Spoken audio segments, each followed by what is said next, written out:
오늘 말씀을 통해 만난 하나님은 어떤 분이십니까? 21절에 보면 다시 이르시되, 23절에 예수께서 이르시되, 24절에 내가 너희에게 말하기를, 25절에 예수께서 이르시되 처음부터 너희에게 말하온 자, 26절에 그것을 세상에 말하노라, 28절에 예수께서 이르시되, 30절에 이 말씀을 하시매. 하나님은 우리에게 말씀하시는 분입니다. 그래서 성경을 하나님의 말씀, 설교 시간을 하나님의 말씀을 듣는 시간이라고 고백하는 것이죠. 주님의 말씀을 들을 때 사람들은 세 가지 반응을 합니다. 먼저 조롱하는 사람입니다. 23절에 그가 자결하려고 하는가, 사람들은 조롱합니다.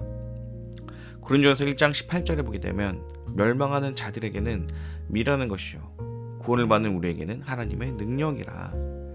영적으로 무지하기에 사람들은 조롱하는 것이죠. 여러분에게 이 기독교 신앙에 대해서 시시하게 느껴진다면 그것은 하나님에 관한 무지 때문입니다. 주의하십시오. 여러분도 자칫하면 하나님을 조롱하는 사람이 될 수 있습니다.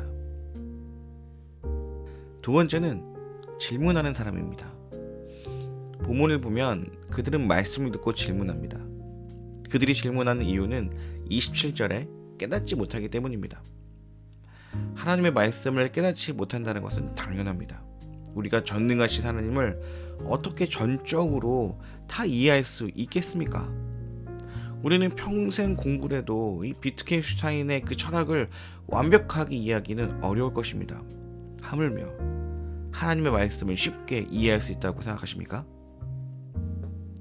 처음에는 이해가 잘 안 갑니다. 그래서 질문해야 합니다. 그리고 답을 해줄 사람을 찾아야 합니다. 그것은 영적인 리더가 될 수 있고, 교육자가 될 수 있고, 책이 될 수 있고, 유튜브 채널이 될 수 있습니다. 중요한 것은 찾는 것이죠. 그런데 여기서 더 중요한 것은 제대로 된 대상을 찾아야 됩니다. 아무에게나 답을 구하면 안 됩니다. 이단에게 찾아가 답을 구하면 안 되는 것이죠. 우리가 길을 갈 때도 아무에게나 물어보면 안 됩니다. 길을 잘 아는 사람에게 물어야 헤매지 않습니다. 여러분은 신앙생활에 대한 질문을 갖고 있습니까? 그렇다면 제대로 된 영적 멘토를 찾으십시오.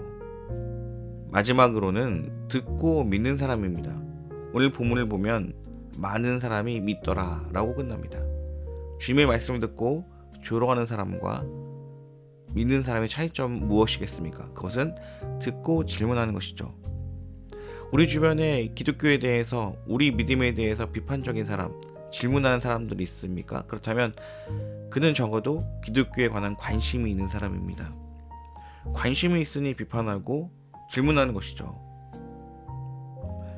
사실 이 세상에서 제일 무서운 것은 무관심입니다.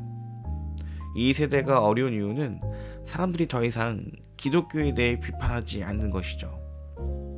그냥 없는 존재로 치부합니다. 이 무관심한 것이 사실은 제일 무서운 것입니다. 오늘 본문을 통해 만난 하나님은 말씀하시는 분입니다. 그런데 왜 우리는 듣지 못하는 것일까요? 하나님의 말씀이 시시해 보이기 때문입니다.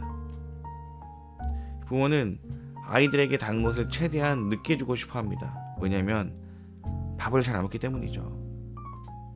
단 것이 들어가면 그때부터 밥은 시시해집니다. 단 것은 땡긴다라는 표현을 하죠. 단맛을 한번 보면 점점 밥에 대해 무관심해지기 시작하는 것이죠. 세상이 주는 그 단 것을 먹을수록 우리는 성경이 시시해 보일 수 있습니다. 세상이 주는 단 것을 많이 그리고 오래 먹을수록 우리는 하나님을 향해 무관심해질 것입니다. 요즘 세상이 여러분에게 주는 단 것은 무엇입니까? 예배가 집중되지 않고 말씀과 멀어지고 있다면 여러분은 신압으로 단 것에 치여 있을 가능성이 높습니다.